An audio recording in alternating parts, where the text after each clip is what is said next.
A cold-hearted son kicks out his elderly mother and forces her to live in an unfinished, roofless house. When his older brother learns about it, he decides to take charge of the situation. Before we continue, please take some time to subscribe to Dailydose, like and share this video with your friends. It might brighten their day and inspire them to do good. Also keep watching because an important lesson awaits at the end of the video. Sandra was a 65-year-old widow who lived alone after her husband left her 11 years ago, and her sons, Dylan, 25, and Michael, 38, moved out. Michael went on to pursue his career in a different town, while Dylan and his wife, Amanda, settled in the same town as Sandra.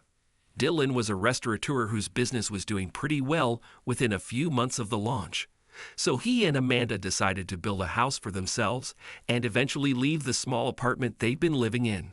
However, due to unforeseen circumstances, Dylan's business suffered a major setback and he began to lose money.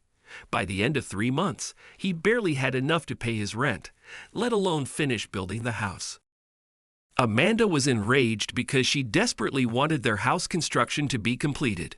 When Dylan put a pause to the construction work, she began to vent her frustration with him.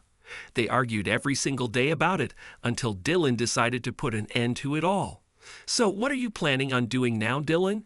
Do you have a secret stash or a genie to grant our wishes? We haven't paid our rent this month, Dylan. Stop being ridiculous." Amanda yelled at him.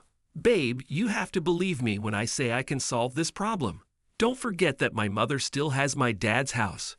She lives alone, and the house is far too large for her.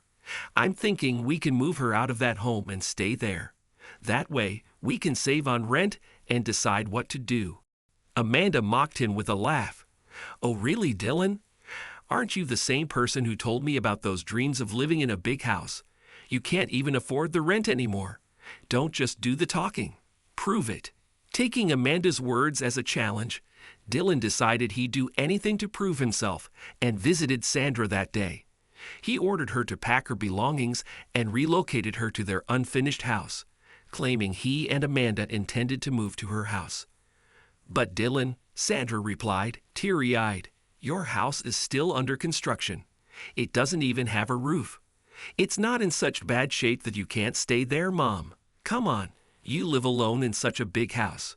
Don't forget that Dad left this house to Michael and me. So that's it, you're leaving," he declared coldly. But Dylan, before Sandra could finish, Dylan cut her off. "Not another word, Mom. The decision is final." Dylan heartlessly kicked Sandra out to live in the unfinished house, planning to settle in his father's house after that.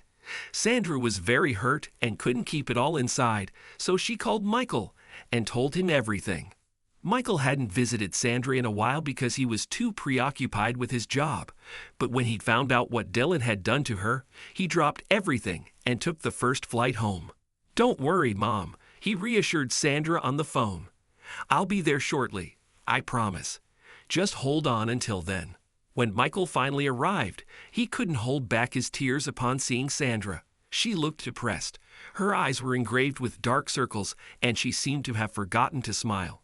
"Jesus, how could you be so cruel, Dylan?" He confronted his brother. "How can you ask Mom to move out just for your convenience?" "Well, it's my house too, Michael, so I can do whatever I want."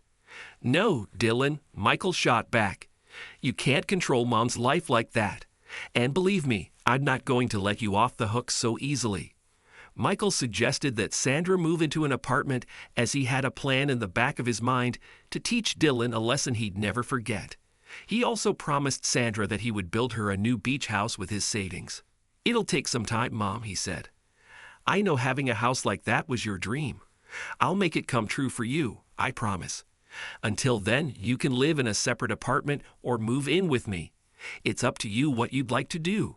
Sandra was moved to tears to see how much Michael respected her.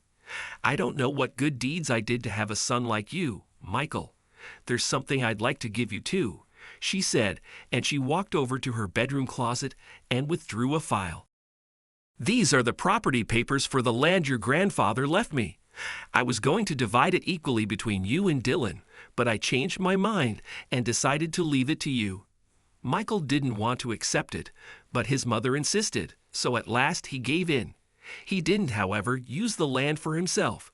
Instead, he used some of his savings, the money he received from selling the land, and the special money he had. Michael sold his and Sandra's share of his father's house to a gang of notorious men to begin the construction of Sandra's dream house. After the construction work was completed, Sandra moved into her new house. Up until that time, she had been living with Michael. Ever since the ugly incident with Dylan, Michael regularly visited Sandra to check on her. On the other hand, Dylan and Amanda had a terrible time with Michael's buyers, and they couldn't live peacefully in the house anymore.